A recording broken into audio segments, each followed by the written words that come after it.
melihat langsung apa kebijakan-kebijakan menteri di lapangan.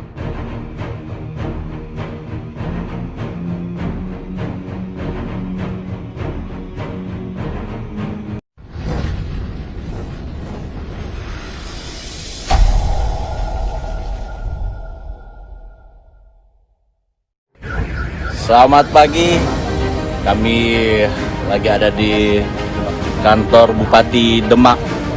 Siap-siap, silakan ada Bang Gamalin. Yes, apa kabar semua? Seluruh rakyat Indonesia, teman-teman, kawan dimanapun Anda berada. Kami sedang mengawal Menteri baru periode kedua Jokowi, namanya Dr. Haji Edi Prabowo, di Kabupaten Demak. Melihat langsung apa kebijakan-kebijakan menteri di lapangan, kemudian koordinasi dengan bupati dan seluruh pemangku kepentingan nelayan. Kita pastikan kebijakan-kebijakan yang dilakukan oleh Menteri Edi sekarang adalah mendatangkan kemaslahatan untuk mengangkat kesejahteraan nelayan. Itu pasti. Kenapa saya tahu? Iyalah, saya kan Komisi Pemangku Kebijakan Publik dan staf presiden. Kita mengawal kebijakan-kebijakan presiden yang dilakukan oleh Menteri Edi. Terima kasih. Jangan ada yang nyinyir-nyinyir, fitnah-fitnah, tono, fitnah ten. Ikhlas dong. Ikhlas ya. Menteri baru sekarang. Paham nggak? Oke, terima kasih Bang Gamalin. Untuk nelayan maju, untuk Indonesia maju. Saya Adwan Wisata, staf khusus Menteri. Kami hari ini akan keliling lanjut ke jangan korupsi yang pertama. Yang kedua, tidak ada visi misi menteri. Yang ada adalah visi misi presiden dan wakil presiden. Menteri Kelautan dan Perikanan Edi Prabowo bersama rombongan terjaring operasi KPK pada Rabu dini hari tadi. OTT ini diduga terkait kasus ekspor benih lobster.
Bang Ali Mohtar Ngabalin di ujung telepon. Assalamualaikum Bang Ali.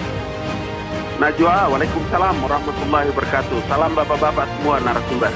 Bang Ali, terima kasih sudah bergabung. Saya tahu Anda ikut dalam rombongan Menteri KKP ke Amerika. Saya mau konfirmasi, Anda ikut itu sebagai apa ya Bang? Saya sebagai pembina Komite Pemangku Kepentingan dan Kebijakan Publik KKP. Jadi Anda memang bertugas di KKP sebagai pembina. Sudah berapa lama jadi tugas Anda di situ Bang Ali? Najwa, dengar dulu penjelasan saya ya. Pemangku kepentingan dan kebijakan publik itu adalah komite yang dibentuk oleh Menteri Edi Prabowo karena salah satu tugas yang menjadi kewenangan beliau pada waktu Presiden menunjuk sebagai menteri itu adalah membangun kembali komunikasi dengan nelayan. Oke. Ini adalah komite yang dibentuk oleh beliau sebagai semua aspirasi nelayan yang juga kami bisa menghubungkan dengan KKP dan kementerian beserta seluruh jajarannya. Oke, jadi Bang, Komite ini tidak digaji. Komite ini tidak digaji, Najwa. Anda tidak dapat. Perlu ditahu. Gitu. Baik Bang Ali, saya hanya ingin konfirmasi. Jadi komite ini dibentuk ini di awal sejak kementerian dipimpin oleh Menteri Edi, begitu ya? Sejak awal sudah setahun jadi. Oke. Betul. Oke, Bang Ali, Anda ke Amerika sebagai bagian dari komite, berarti Anda ikut dari seluruh perjalanan rombongan menteri ini, 7 hari full Anda di sana? Saya tahu benar apa yang dilakukan, mulai dari start hingga di mana, apa yang dibicarakan, ketemu dengan siapa, semua saya tahu. Siapa-siapa yang ikut saya tahu. Dan saya mengerti apa yang sedang dibicarakan sampai dengan kami kembali ke Jakarta. Oke, saya mau konfirmasi. Apa yang Najwa mau tanyakan kepada saya? Baik, saya mau konfirmasi satu-satu Bang Ali. Saya mau tanya dulu, jadi yang ikut itu kan selain menteri, ada istri menteri, kemudian juga ada ajudan, ada dirjen perikanan tangkap, betul Bang Ali? Dirjennya ikut? Betul. Dirjen perikanan budidaya juga ikut? Betul, Pak Slamet. Direktur pemantauan dan operasi armada KKP? Pemantauan, iya betul. Oke, dan saya mau cek, ini betul tidak ada Ketua Komisi 6 DPR Gerindra yang juga ikut? Bukan Ketua Komisi 6 Gerindra, Ketua Komisi 6 DPR RI, Najwa. Baik, maaf, DPR RI dari fraksi Gerindra, yang namanya Muhammad Haikal Bawazir, betul Bang Ali? Iya, itu wakil ketua, betul.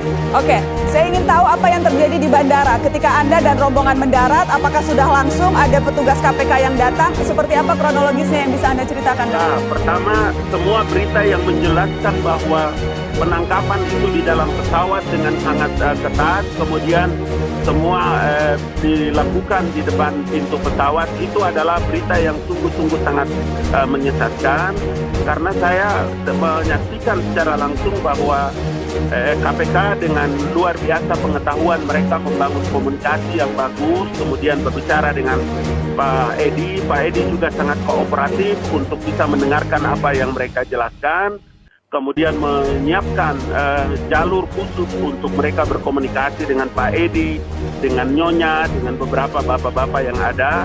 Itu menurut saya adalah informasi yang penting harus disampaikan, sehingga tidak digambarkan seperti orang itu melakukan tindakan yang sungguh sangat tidak menghargai hak-hak asasi manusia.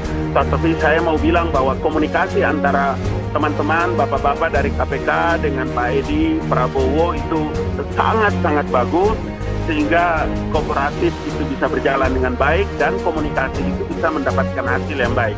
Dengan itu, halo Najwa, dengan itu maka jalur dari pintu pesawat sampai ke Garbarata, kemudian masuk ke terminal itu semua berjalan dengan baik, sehingga kami sampai juga di counter untuk swab, kemudian untuk mengisi swab, kemudian di imigrasi dan lain-lain, itu berjalan dengan baik saja. Saya ingin mengatakan bahwa semua informasi ini kepada publik, termasuk, mohon maaf ya, termasuk beberapa media yang menyebutkan bahwa saya juga langsung diborgol, kemudian dibawa ke kantor Kuningan. Ini semua berita-berita haras bin murakkab ini berita-berita yang menyesatkan publik. Nggak benar, ini orang-orang penuh dengan fitnah. Baik, karena itu Mata Najwa malam ini mengklarifikasi langsung ke Anda, Bang Abalin. Pokoknya Mata Najwa hebat lah kalau begitu. Baik, terima kasih Bang Ali. Ini dalam proses klarifikasi saya belum selesai Bang. Saya jadi mau tanya, ketika KPK datang, apakah Bang Ali sempat mendengar percakapan apa yang disampaikan KPK ke Menteri Edi di bandara? Tidak, karena kami yang kebetulan saya datang dari belakang Najwa. Kemudian kan KPK sudah punya daftar siapa-siapa yang hendak dimintai keterangan, siapa-siapa yang hendak diajak bicara bahwa bapak-bapak KPK itu datang dalam tugas negara untuk menjemput 1, 2, 3, 4 termasuk Bapak Menteri dan seterusnya, sehingga kami itu dikasih jalur lain. Makanya paspor saya itu tidak diambil oleh KPK, tapi paspor saya itu diambil oleh protokol KKP. Saya bilang sama bapak-bapak itu, saya mengerti apa yang kami jalankan dengan Bapak Menteri ini, saya mengerti apa yang beliau lakukan dengan sangat amat luar biasa membangun lobby internasional, termasuk di Ocean Institute Hawaii Pacific University untuk kepentingan pengembangan apa yang mereka tetapkan dalam Kementerian KKP itu.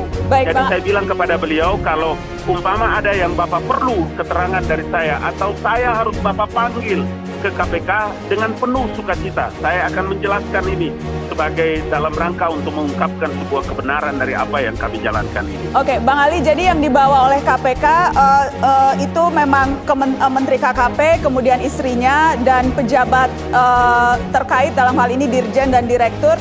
Jadi Anda memang apakah memang sempat ada upaya untuk dibawa atau dari awal memang Anda sudah dipersilahkan untuk kembali ke rumah, Bang Ali? Saya itu tidak tahu siapa-siapa yang beliau bawa. Ya, bapak-bapak KPK itu membawa siapa-siapa itu saya tidak tahu. Karena dari awal kan saya bilang sama Najwa tadi, ini supaya didengar juga oleh seluruh rakyat Indonesia karena mata Najwa kan jutaan orang nonton. Ya. Bahwa dari awal daftar nama-nama yang mereka bawa dari KPK itu, siapa-siapa yang mau diminta keterangan, siapa-siapa yang dipanggil ke kantor KPK itu kan sudah ada di tangan beliau-beliau itu. Oke. Sehingga kami-kami yang tidak termasuk itu disiapkan jalur sendiri. Tetapi sebagai teman dan sahabat, saya harus menemani Edi Prabowo sampai dengan penyelesaian apa yang sampai dengan dipisahkan oleh KPK. Itu menurut saya adalah komitmen persahabatan saya, dan saya percaya dia adalah seorang yang baik untuk bisa membawa kami. Saya punya perilaku itu saya harus lakukan. Baik. Karena saya tidak boleh membiarkan dia dalam kesulitan kemudian saya pergi lari tinggalkan dia. Apapun alasannya, saya harus menemani Edi. Itu maksud saya. Bang Ali, saya hanya mau memastikan suara Anda terharu ini menahan tangis atau apa, Bang Ali? Karena saya tidak bisa melihat langsung Anda. Anda sedang terharu ini. Ya, saya terharu karena saya mau bilang bahwa ini orang kan menjalankan juga tugas negara, tugas pemerintah. Saya tidak tahu di mana posisi, tetapi saya percaya bahwa KPK mengetahui itu. Dan sebagai seorang pemimpin, sebagai seorang menteri, beliau sangat kooperatif, kemudian berbicara dengan KPK. Dan saya ingin kasih tahu kepada publik dan mata Najwa, ya, kepada Najwa dan kepada senior-senior sahabat saya, para narasumber, bahwa sebagai kawan dan sahabat, saya tidak mungkin membiarkan beliau sendiri dalam situasi seperti begitu. Oke. Minimal dia melihat saya sebagai satu bentuk saya memberikan motivasi bahwa Anda harus kuat menghadapi. Menjadi Baik. pemimpin itu bukan hanya Anda bisa merasakan situasi yang enak, tapi situasi begini kita harus hadir sebagai kawan dan sahabat. Itu menurut saya.